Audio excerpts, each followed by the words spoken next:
Kembali kita mempelajari kebenaran firman Tuhan. Kali ini kita akan mengambil dari Hakim-Hakim 3 ayat 31. Kita akan mempelajari, merenungkan kebenaran firman Tuhan dari Hakim-Hakim 3 ayat 31. Hakim-Hakim 3 ayat 31. Saya beri judul Samgar. Hakim-Hakim 3 ayat 31 saya akan bacakan. Sesudah dia, bangkitlah Samgar bin Anat. Ia menewaskan orang Filistin dengan tongkat penghalau lembu. 600 orang banyaknya.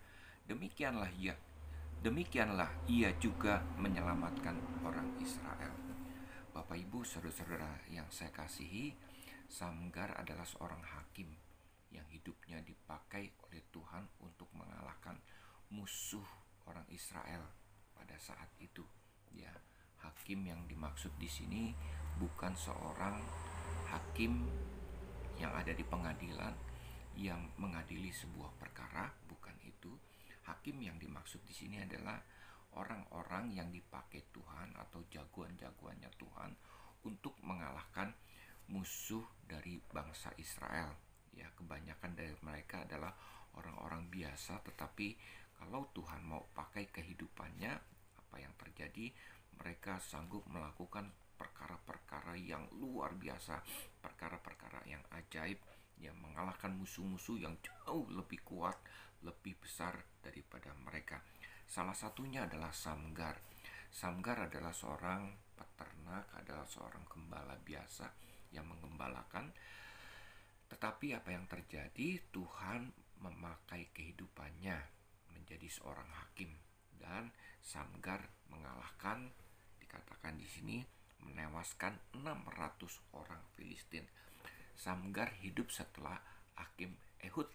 Ehud mengalahkan orang-orang Moab, bangsa Moab, sehingga 80 tahun bangsa Israel pada saat itu hidup dalam keadaan aman karena tidak ada musuh.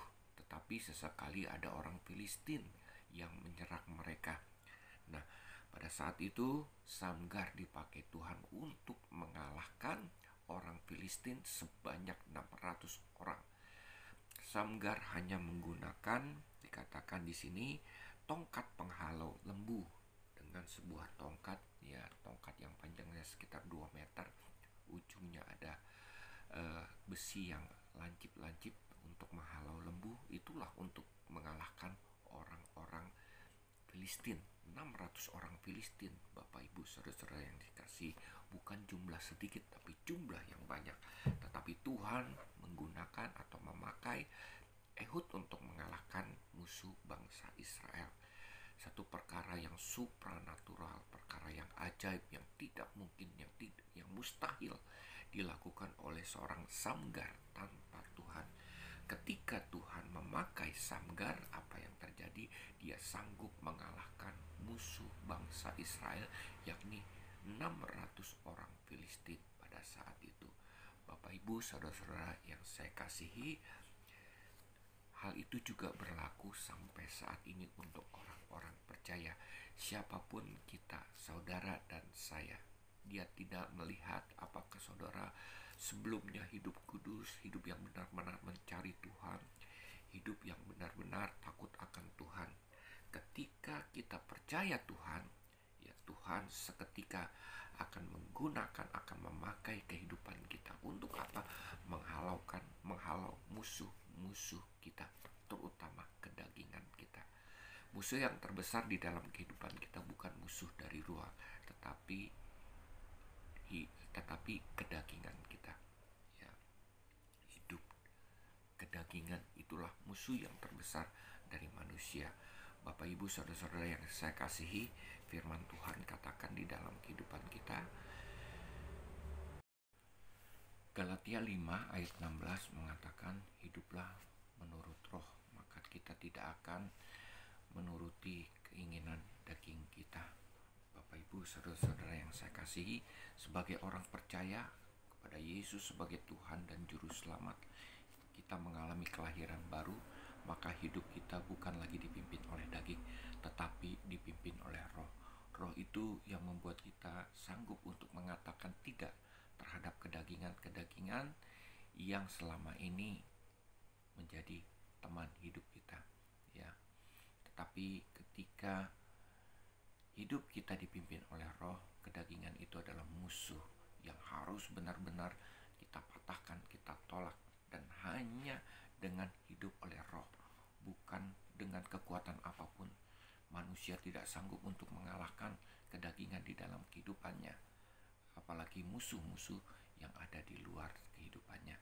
Bapak Ibu, saudara-saudara yang saya kasihi, saya percaya saudara yang hidupnya pada saat ini sudah percaya sungguh-sungguh kepada Yesus sebagai Tuhan dan Juru Selamat di dalam kehidupan kita, maka kita sanggup untuk mengalahkan kedagingan kita oleh karena Roh yang memimpin kehidupan kita.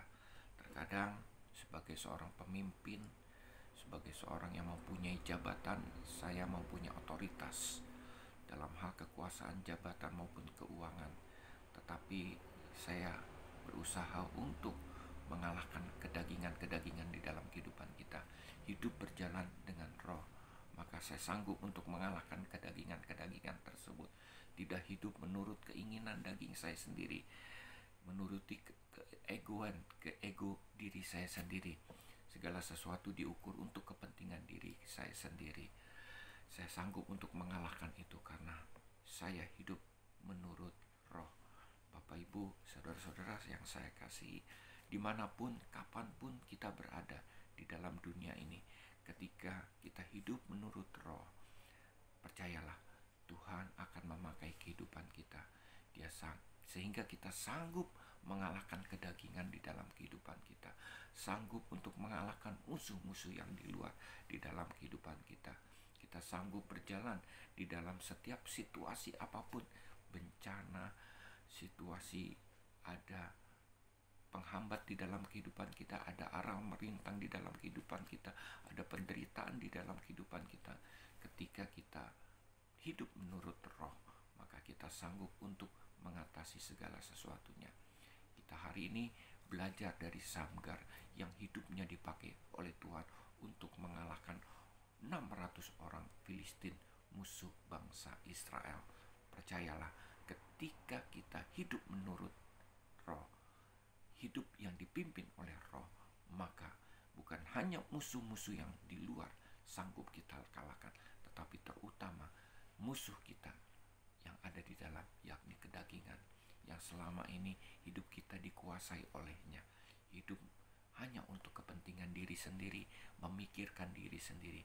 Ketika kita hidup menurut Roh atau hidup dipimpin oleh Roh, maka kita sanggup untuk mengalahkan kedagingan di dalam kehidupan kita. Hidup yang dipimpin oleh Roh Tuhan. Tuhan memberkati. Shalom.